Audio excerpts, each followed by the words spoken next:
धनंजयराव, आमासनी जेवण नको, आमासनी भूक नाही.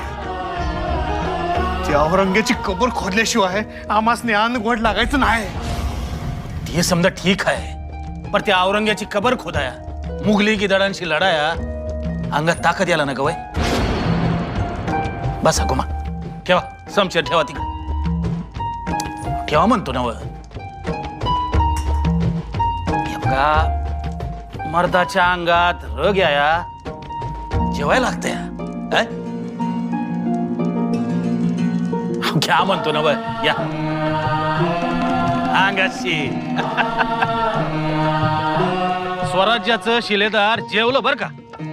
आता आमच्या घशाखाली घास उतरत, आम्ही बी घेतो जेवाया, पण आमचं आम्हाशी जेवावं लागत. आमच्यावर कोण माया